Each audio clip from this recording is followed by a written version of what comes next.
सारे लोग गम से नफरत करते हैं। हम्म, मतलब गमगीन होना सबसे ज्यादा इंसान को लगता है ये डिमोटिवेट है कि मैं गमगीन हूं, इसके क्या बेनिफिट्स है। मैं एक ऑथर नहीं हूं, मैं खुद को ऑथर कह ही नहीं सकता। जो भी हो तुम पे मोअतरिज, उसको यही जवाब दो, आप बहुत शरीफ है, आपने क्या नहीं किया। अगर आप इस गिलास को फोकसली देखते कि मुझे वाटर गिरा के नहीं देना है क्योंकि मुझे बताया गया है इसको नहीं गिराना है, तब जाके आप बराबर इस वाटर के गिलास को मुझ तक पहुंचाते। यही फोकस है। कभी कभार जिंदगी में हम वो ना कहते हैं कि बैक सेट आ जाता है हमारे लिए, हम थोड़ा वो नेगेटिव फील करने लगते हैं, और उस वक्त हमारे सामने या तो एक वीडियो आ जाता है या तो कोई एक बंदा आ जाता है जिसे हम कहते हैं यार वो फरिश्ता बन के आया था मेरे लिए। एक मोटिवेशनल स्पीकर होता है हमारे लिए, जो हमें कुछ ऐसी बातें बताता है, अपनी बातों से वो इतना मदहोश कर देता है हमें, हमें वो नेगेटिव चीजें भूल जाती है, हम खाली पॉजिटिव की तरफ ध्यान देते हैं। इसी ज़िमन में आज हमारे साथ एक ऐसे ही मोटिवेशनल स्पीकर है जिनकी तारीफ क्या मैं करूं, मेरे पास इतने अल्फाज नहीं कि उनकी तारीफ कर सकूं। मेरे साथ है जुनैदुल इस्लाम साहब। बहुत बहुत शुक्रिया आपका अपना कीमती वक्त देने शुक्रिया के लिए। आपका, शुक्रिया। आपका नाम हर एक जगह पता ही है कि जुनैदुल इस्लाम एक मोटिवेशनल स्पीकर है, एक ऑथर है, लेकिन फिर भी आपके नाम को और आपके इस काम को अगर हमें एक सेंटेंस में डिफाइन करना होगा तो कैसे करेंगे आप? बिस्मिल्लाहिर्रहमानिर्रहीम। वो एक सेंटेंस है, फोकस। यही एक सेंटेंस है। आप फोकस करेंगे तो फोकस ही सारी चीजें हैं जिस पर आपकी जिंदगी मबनी है। हम्म, और आप अपनी लाइफ में जब फोकस करोगे और जो कोई भी गोल आप अचीव करना चाहते हो उसके पीछे एक फोकस है। इसका एक बिल्कुल। शॉर्ट सिंपल ये है कि एक पेरेंट था, उसका बच्चा कुछ भी नहीं कर रहा था, वो तो बहुत काबिल थे, हम्म, लेकिन सबसे बड़ा मसला उसकी जिंदगी में ये था कि वो जब भी एग्जाम देते थे तो उस एग्जाम में वो सारे स्टूडेंट्स के पीछे हो जाते थे। यानी वो अगर पढ़ने में बहुत अच्छा था सब कुछ, लेकिन इसके बावजूद भी, इतना इंटेलिजेंट होने के बाद भी वो कारकर्दगी नहीं दे पा रहा दे था। पा रहा था। तो वो एक ऐसे स्पिरिचुअल इंसान के पास गए, कहा हजरत मुझे इसका थोड़ा कुछ सद्देबाब बताइए, कुछ कर लीजिए। तो उस शख्स ने, उस बुजुर्ग ने, वो गार्डन में बैठा था, उस बच्चे के हाथ में एक वाटर का गिलास दिया, कहा बेटा ये वाटर का गिलास है, आप इस गार्डन के ग्राउंड में सारा चक्कर एक लगाकर मेरे पास वापस आ जाओ, हम्म, और ये वाटर का गिलास वैसे का वैसा ही होना होना चाहिए। चाहिए। ये चला गया, इसने चक्कर लगाया, जब ये वापस आया और वाटर का गिलास जो था वो आधा गिर चुका था। हम्म, बुजुर्ग ने कहा ये आधा गिरा दिया है, क्या वजह हुई? उसने कहा सर जब मैं ग्राउंड का चक्कर लगा रहा था, रास्ते में चिड़ियों के शोर ने मुझे डिस्टर्ब किया, डिस्टर्ब किया। रास्ते में किसी शख्स ने मुझ पर हंसा, कोई चिल्लाया, जिसकी वजह से मेरा माइंड ही सारा डाइवर्ट हो गया और ये गिर गया। तो उस शख्स ने कहा बेटा ये जो वाटर के गिलास है, इसमें जो वाटर है, ये वाटर आपका फोकस है। अगर आप इस गिलास को फोकसली देखते कि मुझे वाटर गिरा के नहीं देना है क्योंकि मुझे बताया गया है इसको नहीं गिराना है, तब जाके आप बराबर इस वाटर के गिलास को मुझ तक पहुंचाते। यही फोकस वाह क्या बात है, मतलब पहली ही कहते हैं ना वो बहुत है। अच्छा। बहुत ही खूब बात कही आपने। लेकिन एक चीज है कि हर एक जिंदगी की एम होती है, एक इंसान की जिंदगी की एम होती है।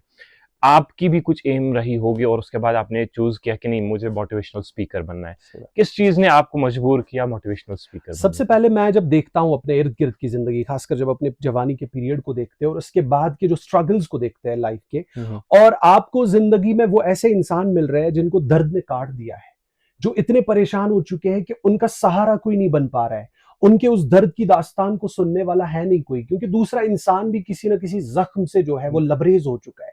इसीलिए जब आपने देखा समाज में इस तरह के लोग हैं, इस तरह की चीजें हैं, आप बिल्कुल। देखो हाइपरटेंसिव की टेंशन कितनी बढ़ रही है, लोग जो है डॉक्टर्स के पास कितना रश है, क्या है, लेकिन कोई ऐसा लफ्जों का तबीब होना चाहिए जो लफ्जों से इलाज करे। वो शायरी कहते हैं ना कि ये शायर वाले लोग जो होते हैं ना लफ्जों से इलाज करते हैं, और हाँ। इनके लफ्जों की गहराई आपको, जैसे जॉन एलिया को एक दिन कहा गया था आप बात करो, उसने शेर में जब बात कही, एक शेर उसने कहा और वो शेर बड़ा गहरा था। हम्म, उसने कहा जो भी हो तुम पे मोअतरिज, उसको यही जवाब दो, आप बहुत शरीफ है, आपने क्या नहीं किया। वाह जो वाह भी आप वाह। पे तंज करे उससे बताओ आपने क्या नहीं किया बिल्कुल। है जो आप मुझ पे एतराज कर रहे हो।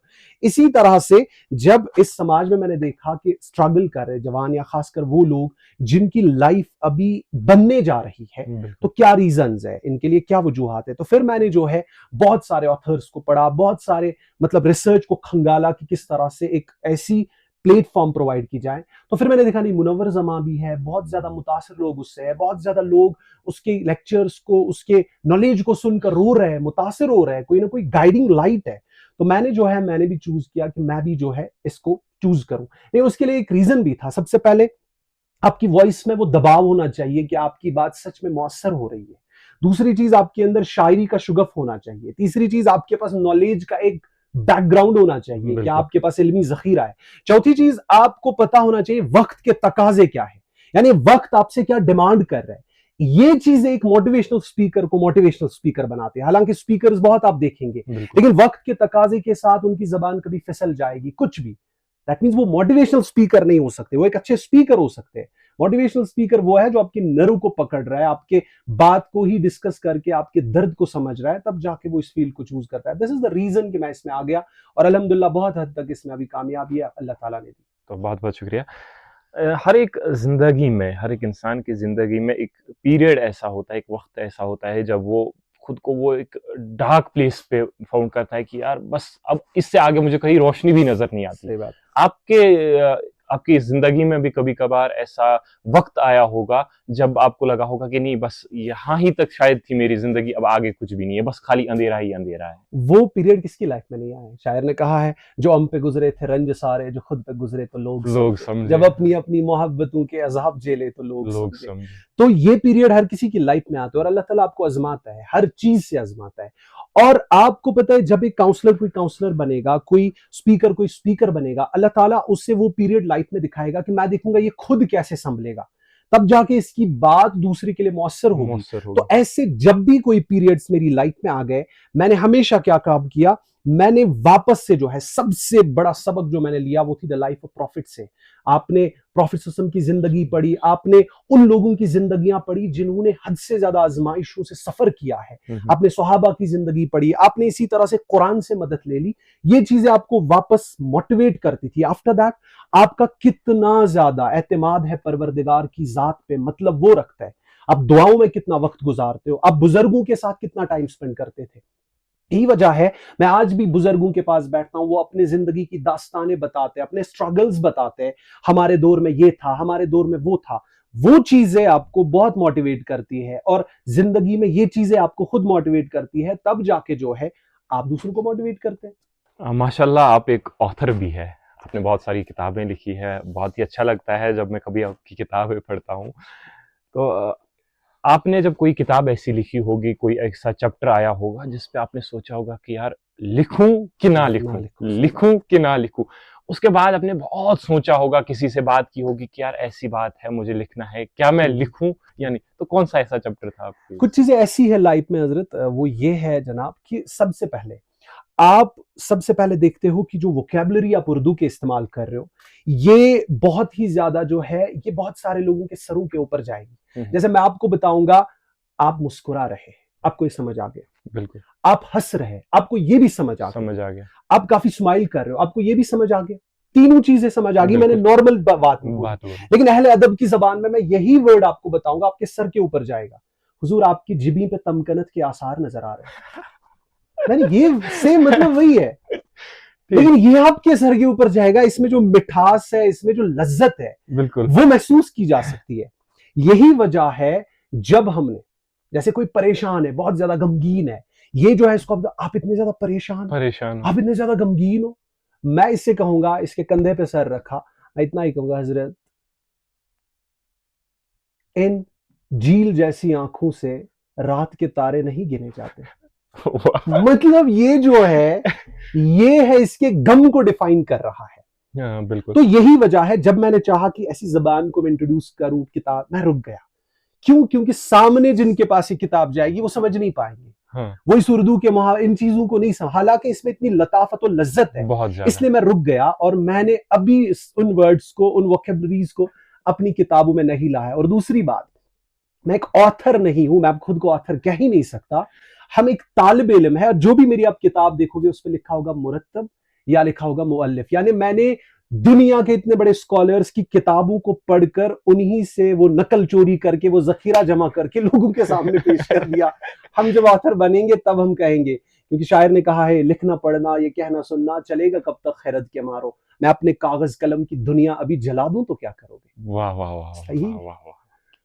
आप एक लेखक है, बहुत अच्छा लिखते हैं आप, तो आपकी जुबान से आपके कुछ अल्फाज हमारे लिसनर्स के लिए। चले, जो एक गजल है जिससे बड़ा जो है शोहरतें हुई है, बहुत सारों की जबानों पे ये है, वो ये है कि गजल जो है, गजल का तारुफ कुछ इस तरह का है हम्म। कि कलाम तो किसी और का है, लेकिन इनसे मेरे तारुफी कलमात बड़े मशहूर हुए। हम साहिब अना है, हमें तंग न कीजिए। वाह वाह, मगरूर बेवफा है, हमें तंग न कीजिए। बहुत हम खूब। कौन है, कहाँ है, इसे भूल जाइए। जैसे भी है, जहां है, हमें तंग न कीजिए। वाह वाह, बेहतर है हमसे दूर रहे साहिब कमाल। हम साहिब खता है, हमें तंग न कीजिए। वाह वाह वाह, हम आपसे नहीं है खफा, आप जाइए। खुद ही से हम खफा है, हमें तंग न कीजिए। वाह वाह, हम आपके हैं कौन, हमें माफ कीजिए। हम आपसे जुदा है, हमें तंग न कीजिए। कुछ भी नहीं बचा है मगर अब हमारे पास, कुछ लफ्ज हम नवा है, हमें तंग न कीजिए।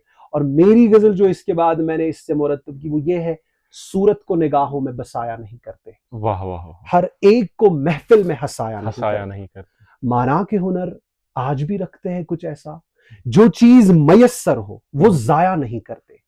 जो दोस्ती महदूद रहे फकत जुबान तक, हम ऐसी दोस्ती को निभाया नहीं करते। वाह वाह जो वाह, उठ के चला जाए फिर आंखों को करे नम, हम ऐसा दर्द दे के रुलाया नहीं करते। बहुत खूब। नफरत ही सही पर दर्द इतने नहीं लाजिम, ऐ शख्स जहर ऐसे पिलाया नहीं करते। होगा तेरी किस्मत में वही जो है मुकद्दर, हाथों की लकीरों को पढ़ाया नहीं करते। वाह वाह, बहुत बहुत ही वो गहराई थी इन अल्फाज में कि मतलब मैं बयान नहीं कर सकता। शुक्रिया। लेकिन एक चीज है यहाँ पे कि आप लोगों को जीना सिखाते हैं। कभी कुछ ऐसे लोग भी मैंने देखे हैं जो बहुत टूटे हुए होते हैं, सही बस बात। हारे हुए होते हैं अपनी जिंदगी से।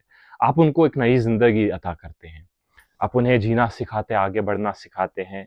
जैसे कि मैंने आपके बारे में कुछ पढ़ा था, बहुत सारी जगहों पे सुना था कि कैसे आपने लोगों की ज़िंदगी बदलती, बहुत ही अच्छा लगता है। लेकिन जब आप कभी फेलियर महसूस करते हैं, जैसे कि मैंने इससे पहले भी कहा था, पर्सनल लेवल पे आप उस टाइम क्या करते हैं? या किसी और मोटिवेशनल स्पीकर को आप सुनते हैं या खुद अपने आप को आप मोटिवेट करते हैं? मेरे लिए सबसे बड़े मोटिवेशनल स्पीकर आप सल्लल्लाहु अलैहि सल्लल्लाहु अलैहि वसल्लम। उनकी जिंदगी मेरे लिए उसवे हसना है वसल्लम। और उससे मैं मदद लेता हूँ। और सबसे बड़ी बात है, आप जब खुद को महसूस करते हो कि आप बहुत ही ज्यादा गिरे हुए हैं, बहुत ही ज्यादा कमजोर फील कर रहे हैं, और एक सबसे बड़ी चीज ये है कि आप वालिदैन के साथ कुछ खुशी के लम्हात गुजारें, उनकी मुस्कुराहटों को ले लें, वालिदा के साथ शेयर करें। और ये वो लोग हैं जिनकी दुआओं की कबूलियत में कोई भी शक नहीं। ये आपके कंधे पे हाथ रखेंगे, अल्लाह ताला आपको आसानी करे। यही तो मोटिवेशन है जो मोटिवेशनल स्पीकर को घर में मिल रही है, और इससे आप मोटिवेट होते हैं। आपको क्या जरूरत है कि आप किसी थर्ड पर्सन को बताएंगे, बताएं। फोर्थ पर्सन को बताएं। आजकल के लोगों का अलमिया ये है, जो हम सबसे ज्यादा अभी एज ए काउंसलिंग में देख रहे हैं, कि वालिदैन के लिए वक्त नहीं है। आपको मैं बहुत सारे ऐसे केसेस भी बता सकता हूँ इस तरह से, कि ऊपर बच्चा जो है वो गेम्स के साथ है, टीवी के साथ है, रील्स के साथ है, नीचे वालिदा को ब्लड प्रेशर की दवा देनी है, उसका हाइपरटेंसिव प्रेशर बढ़ चुका है, लेकिन दवा देने के लिए बेटा जो है वो नीचे नहीं आता है, और वालिदा तड़प तड़प के मर भी जाती है। ये मसला है कि वालिदैन को जब टाइम नहीं दिया गया, आप इसी तरह बता सकते हो उनकी दुआओं का फायदा आप कब ले सकते हो। यही वजह है मुझे ये चीजें मोटिवेट करती है, जब मुझे जरूरत होती है इस तरह के दर्द गम की, इस तरह के कैफियत की, ये चीजें बहुत संवारती है आपको। बहुत ही खूब। आपने बहुत सारी जगहों पे बात की होगी आज तक, बहुत सारे प्लेटफॉर्म आपको मिले हैं बात करने के लिए, लेकिन क्या आपको अभी भी लगता है कि कोई एक सवाल ऐसा है जो यार मुझसे पूछा जाए लेकिन आज तक किसी ने पूछा नहीं होगा? हाँ, वो ये चीजें हैं कि कुछ सवाल ऐसे हैं जो पूछे नहीं जाते। सबसे बड़ी बात यह है कि कुछ लोग गम के बारे में सवाल नहीं करते, ये गम है क्या। सारे लोग गम से नफरत करते हैं। मतलब गमगीन होना सबसे ज्यादा इंसान को लगता है ये डिमोटिवेट है, कि मैं गमगीन हूं, इसके क्या बेनिफिट्स है। एक शायर ने कहा, अच्छा, गम के बेनिफिट्स भी होते हैं? दिल गया रौनक हयात गई, वाह, गम गया सारी कायनात गई। गम के इतने बेनिफिट्स है, गमगीन होना ये आपको इतना अंदर से मजबूत करता है, आप सोच भी नहीं सकते हो। और जिंदगी में लाजिमन इंसान गमगीन भी होना चाहिए, और गमगीन बंदे अल्लाह को पसंद भी है। इसलिए गम के बहुत सारे बेनिफिट, इसको जिस लेवल से लिया गया है ना, ये सारे लोग इसको एक अजाब समझते हैं खुद पर। ये बहुत गलत बात है। एक तो ये चीज है, सब लोगों को खुशी चाहिए, खुशी खुशी, ये दो, ये चाहिए, परेशानी, लेकिन गम को कोई डिफाइन नहीं कर रहा है क्या। तो आपको अगर गम डिफाइन करना होगा तो कुछ चंद अल्फाज में गम को कैसे आप डिफाइन करेंगे? गम को इन अल्फाज में हम बता सकते हैं कि गम आपको स्पिरिचुअली स्ट्रांग बनाएगा। अच्छा। गम जो है, गम आपका इतना करीबी दोस्त बनाएगा। इससे साइकोलॉजी एस्पेक्ट में हेडोनिक ट्रेडमिल कहते हैं। साइकोलॉजी बैलेंस में क्या होता है, इंसान को जो है, इंसान को कोई चीज चाहिए और ये जो है इसे खुशी चाहिए। इसे मान लीजिए आपको एक मोबाइल फोन की जरूरत है, आपने लाया। जब आपने लाया, उस लाने से पहले आपके अंदर जो खुशी थी, और अभी मैं खोलूंगा, अभी मुझे आईफोन मिलेगा, और जब आपको वो मिला, अब आपने कुछ टाइम चलाया तो आपकी खुशी की लेवल जो है ये हाई अप हो गई। और इसी के साथ जब आपको अब दूसरी चीज चाहिए, मुझे दूसरा फोन चाहिए, अब उसकी तरफ आप जा रहे हो, आपके ख्वाहिशात बढ़ रहे हैं, डोपामिन बढ़ रहा है आपका। इसी तरह से जब आपको कोई गम मिल रहा है, गम जब आपको आ रहा है, आपको ये बहुत ही ज्यादा प्रेस कर रहा है, आपकी लाइफ को बहुत ज्यादा डिमोटिवेट कर रहा है, एक ही साथ में अब दबा रहा है आपको। लेकिन जो ही आप इस गम के दर्द को महसूस कर रहे हो, इसके साथ रहना सीखते हो, या आपकी लाइफ को बैलेंस में लाता है। इसी को कहते हैं हेडोनिक ट्रेडमिल। आपकी लाइफ बैलेंस पे आती है। गम जब बैलेंस में आ गया, खुशी बैलेंस में आ गई, तो जिंदगी बैलेंस में आ गई। तो जब आप खुशी के साथ रहोगे, अल्लाह ताला बचाए, आप तकब्बुर के शिकार हो जाओगे, आपको पता ही नहीं लगेगा। आपको उस इंसान का गम कैसे पता लगेगा जो इस वक्त जो है सोरा के हॉस्पिटल इंस्टीट्यूट में कैंसर से लड़ रहा है। आपको उस माँ का कैसे दर्द महसूस होगा जिसके 2 बच्चे कल बिजबियारा में दरियाई जहलम के शिकार हो गए, क्योंकि आपको महसूस नहीं होगा ना। आपको तब महसूस होगा जब आपके अंदर गम की कैफियत है। तो ये बहुत जरूरी है, गम का होना। बड़ा मजा है इसमें।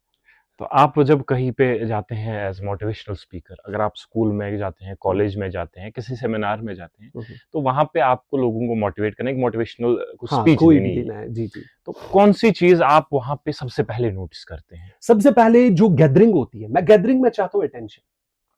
जो इंसान आपको बहुत ही ज्यादा गहराई से सुनेंगे ना, बात उनको समझ में आ जाएगी। जैसे ये रिकॉर्ड हो रहा है, या जिस इस मैसेज को, इस वीडियो को, इस वर्ड्स को जो इंसान बड़े गहराई से सुनेगा ना, उसी को समझ में आएगा क्रंक इसका क्या था। इसी तरह से जब आप गैदरिंग में जाते हो, आप सबसे पहले फेसेस को देखते हो। हम जो मोटिवेशनल स्पीकर और जो काउंसलर जो इस तरह होते हैं, हम पहले ही चेहरे से देखते हैं कि किस तरह से, ठीक है। वो एक शायर ने कहा है ना कि वो पहुंचा जो तेरे दर पे तो महसूस ये हुआ, लंबी सी एक कतार में जैसे खड़ा हूं मैं, किस किस का नाम लाऊं जुबां पर कि तेरे साथ हर रोज एक शख्स नया देखता हूं मैं। कतील शिफाई के अशार है। तो जब आप देखते हैं ना, आप देखते हो आप किस लेवल पे खड़े हो, किस लाइन में। या तो आपको पिछली लाइन में रहना है कि ये लोग सुनने के लिए तैयार ही नहीं, लेकिन जब ये आपके सामने होते हैं तो अब आप देखते हो इनका कितना ज्यादा मेरी तरफ अटेंशन है। उसके बाद इनका अटेंशन लाने के लिए आप इनको एक मोटिवेशनल स्टोरी ऐसी सुनाते हो कि ये सारे लोग जो है आपको सुनने के लिए रेडी हो जाते हैं। हमें पहले माहौल इस तरह बनाना पड़ रहा है, उसके बाद हम अपनी गुफ्तगू रखते हैं। वक्त का तकाजा है, वक्त अब इजाजत नहीं है। कुछ और सवालात थे आपसे, लेकिन जरूर किसी और सेशन में आपसे मुलाकात होगी और आपसे कुछ और सवालों के जवाब जानेंगे। चलते चलते हमारे कश्मीर के लिए आपकी एक मैसेज लेना चाहिए। सबसे पहले, ये मेरी सरजमीन बड़ी मोहब्बती है, बहुत प्यार भरा है इस जमीन में, और इस जमीन की गवाही, इसके मोहब्बत, इसके खुलूस की गवाही हर कोई दे रहा है कि यहाँ के लोग कितने अच्छे हैं, कितने जरखेज है, कितने मुहिब है। मैं यही एक मैसेज देना चाहता हूँ। चलो वलो हो बागवानो नौ बहार रुखशान पैदा कर, फलन गुलगत करन बुलबुल तुथी सामान पैदा कर। इस वादी को फिर से संवारे, सजाएं, मोहब्बत से रहे, इखलास से रहे, और इस ड्रग जैसी गलाजत को खत्म करे, और फिर से मिलकर उन हाथ से हाथ मिलाकर उसी कश्मीर को तामीर करे जो मोहब्बत और मीरास की अलामत है। यही मैं अपने कश्मीर का बहुत बहुत शुक्रिया आपका। बहुत ही अच्छा लगा आपसे बात करने, बहुत अच्छा लगा। तो किसी और शख्सियत से मुलाकात कराएंगे आपकी, लेकिन तब तक दीजिए हमें इजाजत। खुदा हाफिज।